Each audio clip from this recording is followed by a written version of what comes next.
بسم اللہ الرحمن الرحیم۔ اللہ تعالیٰ کے نام سے شروع جو مہربان نہایت رحم کرنے والا ہے۔ میرے پیارے دوستو، آج کی اس ویڈیو کے اندر ہم آپ کو بیان کریں گے کہ اللہ تعالیٰ نے سانپ اور مور کو جنت سے کیوں نکالا۔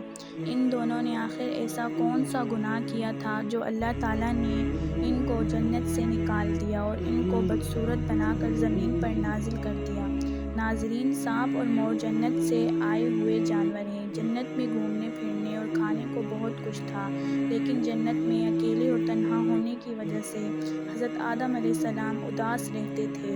تو اللہ تعالیٰ نے حضرت آدم علیہ السلام کی بائیں پسلی سے بی بی حوا سلام اللہ علیہ کو پیدا کیا، اور یوں حضرت آدم علیہ السلام بی بی حوا سلام اللہ علیہ کے ساتھ پا کر خوش ہو گئے، اور وہ دونوں جنت میں خوش رہنے لگے۔ اللہ تعالیٰ نے اس سے ارشاد فرمایا کہ تم دونوں جنت میں جہاں چاہو کھاؤ پیو گھومو پھرو، لیکن خبردار اس درخت کے قریب مت جانا اور نہ ہی اس کا پھل کھانا، اگر تم نے ایسا کیا تو تم ظالموں میں سے ہو جاؤ گے۔ سانپ اور مور بھی اس وقت جنت میں رہتے تھے، اور وہ دونوں جنت سے باہر آیا جایا کرتے تھے۔ اس وقت سانپ کے پاؤں بھی تھے، اور سانپ کے منہ سے ابرک کی بہت اچھی خوشبو آتی تھی، اور مور آج جتنا خوبصورت دکھائی دیتا ہے اس سے بھی کہیں زیادہ خوبصورت ہوا کرتا تھا۔ جب وہ جنت میں رہا کرتے تھے تو اس کے پاؤں بھی بہت زیادہ خوبصورت ہوتے تھے۔ ایک دن جب وہ دونوں جنت کے باہر آئے تو ان کی ملاقات شیطان سے ہوئی۔ شیطان نے ان دونوں سے کہا کہ مجھے بھی اپنے ساتھ جنت میں لے چلو، تو ان دونوں نے جواب میں کہا کہ ہمیں اللہ تعالیٰ کا خوف ہے اور اس بات کا ڈر ہے کہ تمہیں اپنے ساتھ جنت میں لے جاتے ہوئے کوئی دیکھ نہ لے، اس لیے ہم تمہیں اپنی ساتھ جنت میں نہیں لے جا سکتے۔ تو اس پہ شیطان نے انہیں اپنی دوستی کا واسطہ دیا کہ ہم جنت میں ساتھ رہتے تھے، مجھے بھی جنت میں لے چلو۔ مور نہ مانا، لیکن شیطان نے اس کو دائمی زندگی کے خواب دکھائے، جس پہ سانپ مان گیا، اور سانپ نے شیطان کو مشورہ دیا کہ تم میرے منہ میں بیٹھ جاؤ اور میں تمہیں جنت میں لے جا کر اگل دوں گا، اور اس طرح تمہیں کوئی دیکھ نہیں سکے گا۔ ناظرین محترم، سانپ نے شیطان کو منہ میں بٹھا کر جنت میں جا کر اگل دیا۔ اس طرح شیطان دوبارہ جنت میں داخل ہونے میں کامیاب ہو گیا۔ شیطان نے جنت میں حضرت آدم علیہ السلام اور بی بی حوا سلام اللہ علیہ سے ملاقات کی اور ان سے کہا کہ میں تمہارا خیر خواہ ہوں، تم نے جنت میں ابھی تک اس پھل کو کیوں نہیں کھایا؟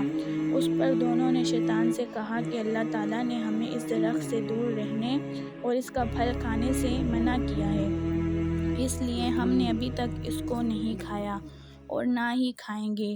جب حضرت آدم علیہ السلام سو گئے تو شیطان نے بی بی حوا سلام اللہ علیہ کے پاس آیا اور انہیں بہکانے لگا کہ اللہ تعالیٰ نے تمہیں پھل کھانے سے اس لیے منع کیا ہے کہ پھل کھانے کے بعد تم نہ مرنے والے بن جاؤ اور ہمیشہ کے لیے جنت میں رہنے لگو۔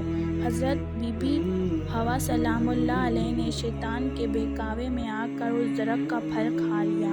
حضرت آدم علیہ السلام سو کر اٹھ گئے تو بی بی حوا سلام اللہ علیہ نے انہیں بھی اس درخت کا پھل کھانے پر مجبور کر دیا، اور وہ پھل حضرت آدم علیہ السلام کو بھی کھلا دیا۔ جیسے ہی دونوں نے اس درخت کا پھل کھایا تو ان کے جنت کا لباس اتر گیا۔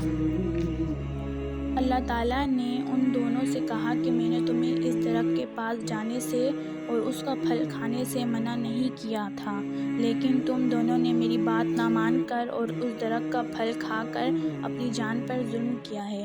تبھی حضرت آدم علیہ السلام اور بی بی حوا سلام اللہ علیہ کو اپنی غلطی کا احساس ہوا، اور انہوں نے اللہ تعالیٰ سے معافی مانگی۔ اللہ تعالیٰ نے انہیں معاف فرمایا اور ان دونوں کو جنت سے نکال کر زمین پر نازل فرما دیا، اور فرمایا کہ زمین پہ ایک خاص وقت تک تمہارا ٹھکانہ ہے، اور تم زمین پر ہی رہو گے۔ اللہ تعالیٰ نے شیطان کو جنت میں لے کر آنے پر مور کی خوبصورتی چھین لی، اور جن پیروں سے وہ شیطان کو جنت میں لے کر آیا تھا انہیں بدصورت بنا دیا۔ اور جس سانپ نے مور کو شیطان کی مدد کا مشورہ دیا تھا، اللہ تعالیٰ نے اس مور سے ابروک کی خوشبو چھین کر سانپ کے منہ میں زہر بھر دیا، اور سانپ کی ٹانگیں چھین کر اور جنت کی خوبصورت جگہ سے ہمیشہ ہمیشہ کے لیے نکال دیا۔